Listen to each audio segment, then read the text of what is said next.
que a paz do Mestre Jesus esteja em nossos corações. Que nós consigamos, desde já, sentir essa energia que se faz presente em nosso ambiente e que já consigamos usufruir da melhor forma dessa condição. Que nossos corações fiquem em paz, que nossa alma fique igualmente em paz, a fim de assimilarmos da melhor forma as lições que teremos no dia de hoje. Começaremos, meus queridos irmãos e irmãs, lendo o livro Vida Feliz de Joana de Ângeles, psicografado por Divaldo Pereira Franco. Quem guarda rancor coleciona lixo moral e, consequentemente, termina enfermando. O mal que te façam não deve merecer o teu sacrifício.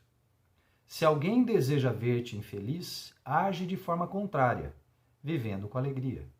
Se outrem planeja perturbar-te, insiste na posição de harmonia. Se aquele que se tornou teu adversário trabalha pela tua desdita, continua em paz. Para quem procura infelicitar os outros, a maior dor é vê-los imperturbáveis. Sê inteligente e não te desgastes à toa. E do Evangelho segundo o Espiritismo, de Allan Kardec, vamos trazer um item do capítulo 10, reconciliar-se com os adversários. Reconciliai-vos o mais depressa com o vosso adversário enquanto estáis com ele no caminho, a fim de que vosso adversário não vos entregue ao juiz, e que o juiz não vos entregue ao ministro da justiça, e que não sejais aprisionado. Eu vos digo em verdade que não saireis de lá, enquanto não houverdes pago até o último ceitil. São Mateus, capítulo 5, versículos 25 e 26. Há na prática do perdão e na do bem em geral mais que um efeito moral. Há também um efeito material.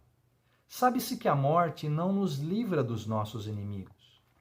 Os espíritos vingativos perseguem frequentemente, com seu ódio, além do túmulo, aqueles contra os quais conservaram rancor.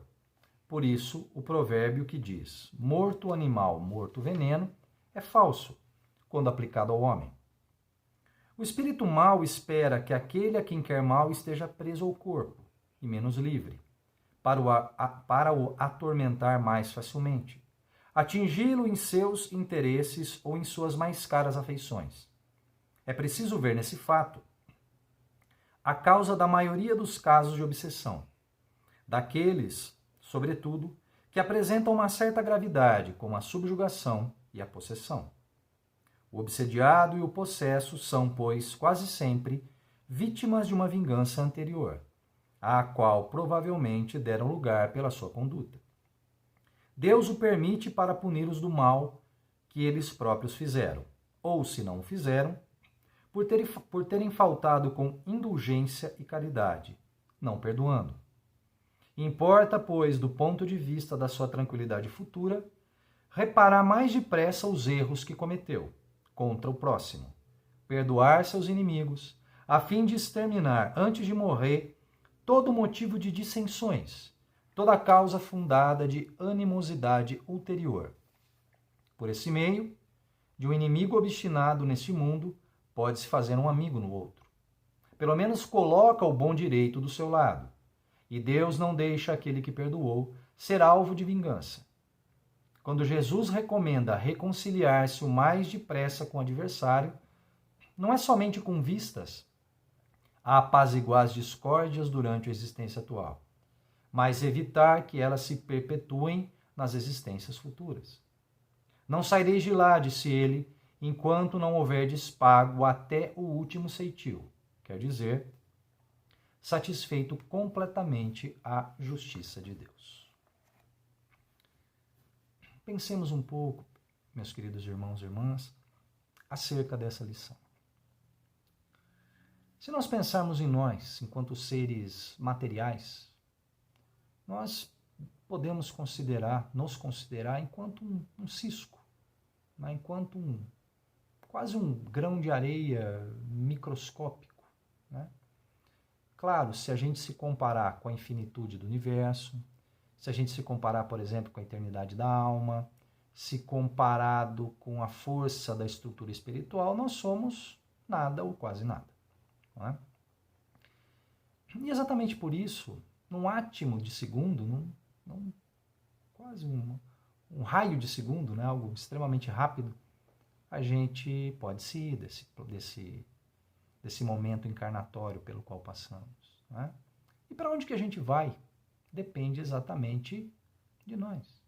Depende do que nós fazemos nessa encarnação, depende do que nós acabamos fazendo nessa encarnação. Não é? Encarnação essa, inclusive, que é uma oportunidade dada pelo plano maior para que nós consigamos nos aprimorar moralmente. De toda forma, pessoal, exatamente pelo fato da gente não saber até quando a gente vai estar aqui, é que nós devemos sempre fazer o nosso melhor. Devemos aproveitar essa oportunidade que nos foi dada para que a gente melhore. E entre a infinidade de coisas boas que nós podemos fazer, uma delas é exatamente qual? A de nos reconciliar com nossos inimigos. Inimigos muitas vezes criados por nós mesmos. Inimigos que se fizeram por eles em relação a nós. Inimigos por questões menores, por questões maiores, por divergência de pensamento, por quebra de confiança, pelo fato de trazer dores, tristezas, enfim. Temos inimigos, somos inimigos. Mas isso vai passar. Isso deve passar e vai passar. Como tudo na vida, isso também vai passar. Então não há porquê, meus queridos irmãos e irmãs, ficarmos remoendo dores, ficarmos alimentando revolta, medo, tristeza, causadas por situações que já passaram. É tempo ainda de nos reconciliar. Nós devemos buscar essa reconciliação com aqueles que nos fizeram mal e com aqueles que também fizemos mal de igual forma. Claro que essa reconciliação ela vai variar de pessoa para pessoa, de motivo para motivo, pelo qual esses inimigos acabaram se fazendo. Mas é nossa obrigação. Nós, enquanto kardecistas, enquanto praticantes da palavra do Cristo, devemos agir dessa forma. Devemos nos desarmar, deixar para trás todo o nosso orgulho, nossa vaidade e, de alma aberta, buscar esse perdão. Se o outro não te perdoar, é do outro, mas isso deve partir de você.